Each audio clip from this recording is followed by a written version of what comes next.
Hello good morning guys. तो आप लोगों को पता ही है कि इस बार का नीट के एग्ज़ाम में फ़िज़िक्स का पेपर जो है वो बहुत ज़्यादा टफ़ दिया गया था। मतलब इट्स अ हार्ड पार्ट। ठीक है, तो यहाँ पे मैं आप सब लोगों को फ़िज़िक्स के कुछ इम्पोर्टेंट जो टॉपिक होंगे उसको मैं आपको क्लियर करवा दूँगी।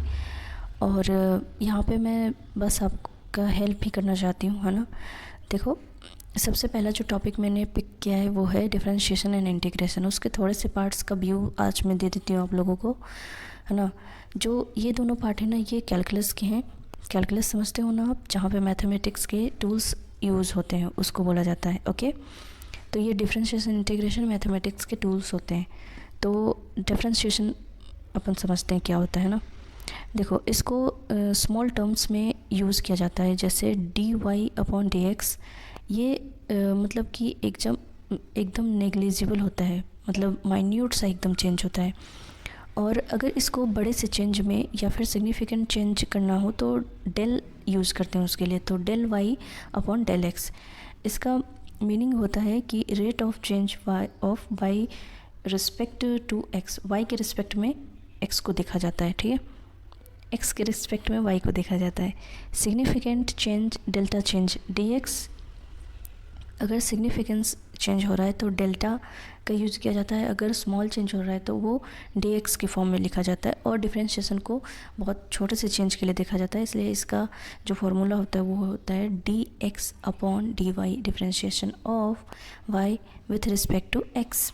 ओके, तो ये कुछ फॉर्मूले हैं जो आपको याद करने पड़ेंगे। याद कर लोगे तो ईजी वे में इसको आप कर सकते हो फिर, ठीक है।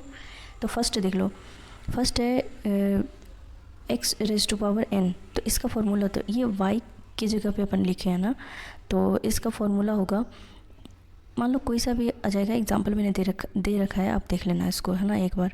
तो इसका जो फॉर्मूला होता है वो होता है n x raise to power n-1। n इसमें कांस्टेंट है, एक कांस्टेंट होता है, मतलब 1 2 3 4 ये सब कांस्टेंट होता है ना। सेकंड फार्मूला देखो, d sin x upon dx, तो इसका cos x हो जाएगा। d cos x upon dx, तो इसका माइनस sin x हो जाएगा। और d tan x upon dx, इसका sec स्क्वायर x हो जाएगा। इसको याद करना पड़ेगा, ये बहुत इंपॉर्टेंट है ना। और फिर 5 नंबर है d cot x upon dx, तो इसका हो जाएगा माइनस cosec स्क्वायर x। याद ही करना पड़ेगा इसको। देखो, आगे के क्वेश्चन करने के लिए इसको याद करना पड़ेंगे। तो 6 है d sec x upon dx, तो इसका हो जाएगा 10x मल्टीप्लाई sec x, ठीक है। 7 है cosec x, तो इस अपॉन dx, तो इसका हो जाएगा minus cot x sec x, ठीक है। 8 है d, है ना। उसके बाद इसमें दे रखा है y की जगह दे रखा है e raise to power x, तो इसका सेम ही डिफ्रेंशिएशन आता है, मतलब कि e raise to power x का e raise to power x ही आएगा। और ये जो है 9 नंबर, ये बहुत इंपॉर्टेंट है ना। ये थोड़ा सा ट्रिकी होता है। तो d ln x है, ये ln x जो होता है वो रिवर्स में चला जाता है एक्सिस का, है ना, जब डिफ्रेंशिएशन होता है तो d ln x upon dx equals to 1/x। e का जो वैल्यू होता है ना अप्रॉक्स 2.7 होता है। ओके, इसे एग्जांपल देख लो। जैसे देखो, यहाँ पे फॉर्मूला एक ही लगाएंगे, है ना, dy अपॉन dx, ठीक है। dy/dx लगाएंगे, तो यहाँ पे जो y है उसका फॉर्मूला अपन पुट कर देंगे। y की जगह x³ x3 है ये, है ना।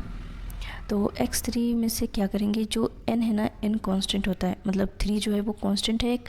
तो 3 के फॉर्मूले, ये फर्स्ट फार्मूले में इसको पुट कर दो। देखो, यहाँ पे बाहर 3 आ जाएगा और x3 - 1, ठीक है। तो इसको अपन माइनस करेंगे तो 3x² आ जाएगा आंसर, ठीक है। Thank you so much, bye bye.